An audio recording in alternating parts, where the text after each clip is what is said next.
Existem muitos serial killers que deixaram marcas profundas na história, mas nenhum é tão enigmático ou infame quanto Jack, o Estripador.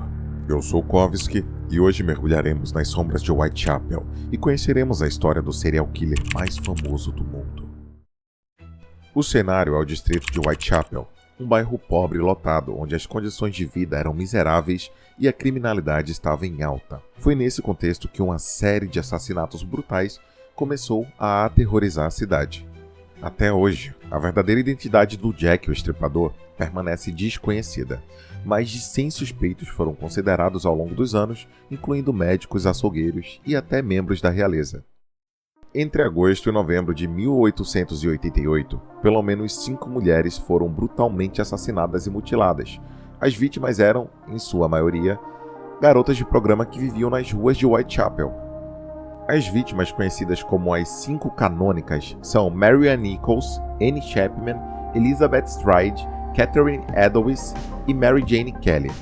Todas elas foram mortas de forma extremamente violenta e mutiladas após a morte. Por isso, o nome Jack o Estripador.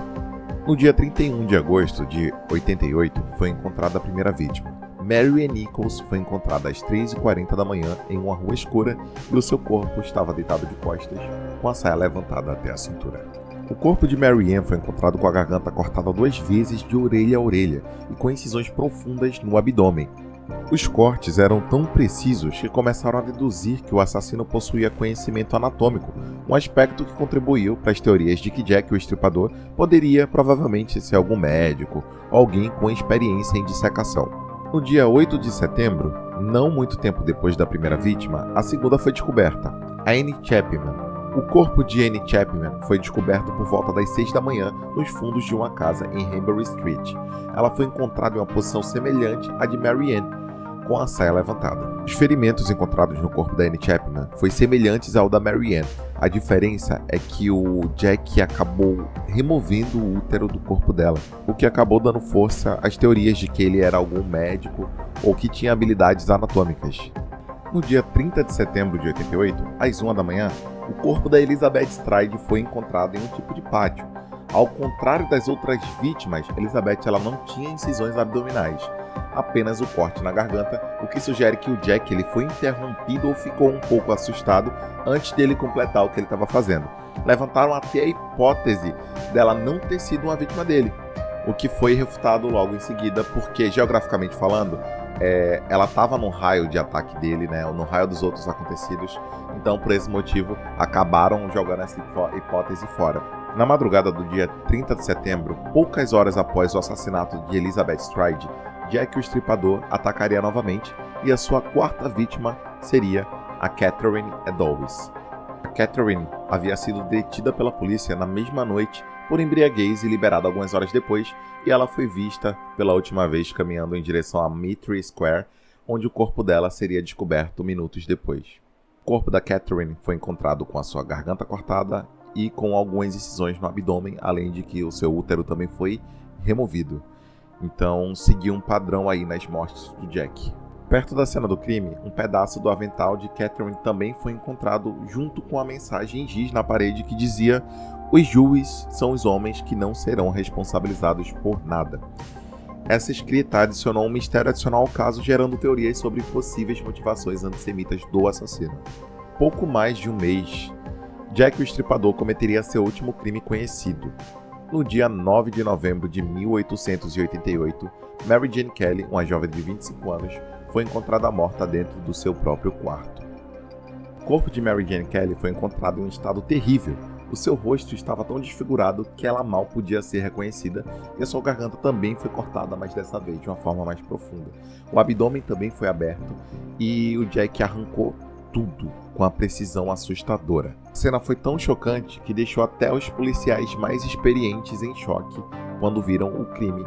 E esse foi de longe o mais violento dos crimes atribuídos a Jack o Estripador, e marcaria aí o fim de sua sangrenta série de assassinatos. A polícia da época foi duramente criticada pela incapacidade de capturar o assassino, e diversas teorias foram levantadas, e a falta de tecnologia forense moderna acabou tornando a investigação um desafio quase que impossível. Algumas teorias sugerem que Jack o Estripador poderia ter sido um médico devido ao conhecimento anatômico demonstrado nos crimes. Outras teorias aí apontam para figuras da realeza, criando um dos primeiros exemplos de teoria da conspiração na mídia. Entre os muitos mistérios que cercam Jack, um dos mais intrigantes é a famosa carta conhecida como From Hell, em português do inferno, e esse documento foi enviado à polícia e é uma das poucas peças de correspondência que muitos acreditam ter sido realmente escrita pelo assassino. Recebida em 16 de outubro de 88 por George Lusk, presidente do Comitê de Vigilância de Whitechapel, a carta From Hell chegou em um pequeno pacote e junto com a carta havia metade de um rim humano preservado em álcool. E a carta, escrita com um tom ameaçador e perturbador, dizia o seguinte: do inferno. Senhor Lusk, Senhor, eu envio para você a metade do rim que eu tirei de uma mulher e que conservei para o Senhor. O outro pedaço eu fritei e comi e estava muito bom. Talvez eu envie a faca ensanguentada que o tirou, se esperar um pouco mais. Assinado, pegue-me quando puder. A simplicidade da linguagem, junto com a descrição grotesca de como o assassino teria fritado e comido a outra metade do rim, chocou tanto a polícia quanto o público. A letra era grosseira, a escrita com muitos erros ortográficos, o que levou a diversas teorias sobre a identidade do autor. O rim foi examinado por um médico chamado Dr. Thomas Openshaw, que afirmou que a peça enviada era de fato humana e que provavelmente de uma mulher de meia idade que sofria de uma doença renal conhecida como Bright's Disease. Isso parecia coincidir com o estado de saúde de Catherine Eddowes, cuja autópsia revelou que ela tinha uma doença renal.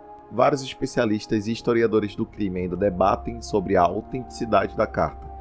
Alguns acreditam que foi escrita por um jornalista tentando criar um novo ângulo para a história, enquanto outros defendem que o tom, os detalhes e o rim enviado apontam para uma genuína correspondência do assassino. Ao longo dos anos, mais de 100 suspeitos foram identificados e cada um com uma história que de alguma forma se encaixa nos crimes. Um dos primeiros suspeitos foi o Montague John Druitt, um advogado e professor que foi encontrado morto no rio Tamisa logo após o último assassinato atribuído a Jack o Estripador. Seu suicídio coincide com o fim dos crimes e levou muitos a acreditar que ele poderia ser o assassino. No entanto, faltaram provas conclusivas para conectar Druitt aos assassinatos. Outro suspeito é o Aaron Kosminski, um imigrante polonês que vivia em Whitechapel. Kosminski foi internado em um asilo pouco depois dos assassinatos. Um recente estudo de DNA em um chale encontrado na cena do crime de Catherine Eddowes sugeriu uma ligação com Kosminski, mas a evidência foi amplamente criticada por sua falta de rigor científico. Algumas teorias mais conspiratórias apontam para membros da realeza, como o príncipe Albert Victor, neto da rainha Vitória. A teoria sugere que Albert Victor, possivelmente sofrendo de doenças mentais, teria cometido os crimes ou os encoberto. No entanto, não há evidências substanciais que sustentem essa teoria e muitos a consideram uma tentativa de sensacionalizar o caso. E por último, o Francis Tumblet, um charlatão americano que passou um tempo em Londres, também foi considerado suspeito. Tumblet era conhecido por seu ódio declarado às mulheres e foi preso em Londres durante a época dos assassinatos. Ele fugiu para os Estados Unidos logo após ser liberado, levantando ainda mais suspeitas. Além dos suspeitos mais tradicionais, o caso de Jack o Estripador inspirou uma série de teorias conspiratórias. Algumas sugerem que o assassino era um médico trabalhando com a polícia para encobrir os crimes, outras apontam para sociedades secretas ou para uma série de assassinatos cometidos por diferentes pessoas, mas atribuídos a um único autor por pura conveniência. Cartas como a From Hell, que a gente viu anteriormente, alimentam essas teorias, como muitos acreditam que Jack, o Estripador, poderia ter sido uma pessoa altamente educada que costumava jogar com as mídias e com a polícia. Hoje, o nome Jack o Estripador é sinônimo de mistério e medo. A sua identidade desconhecida transformou-o em uma lenda, perpetuando um fascínio mórbido que transcende gerações. Livros, filmes e séries de TV continuam explorando sua história, mas a verdadeira face do assassino permanece oculta nas sombras. Talvez nunca saibamos quem foi Jack o Estripador, e ele pode ter sido um homem comum, um louco, ou até mesmo alguém de alta classe. O que é certo é que ele deixou um legado de terror que ainda ecoa na história da humanidade. Se você gosta de mistérios ou de casos criminais, é só se inscrever no canal que eu vou tentar trazer vídeos pelo menos semanalmente. Um abraço e até a próxima.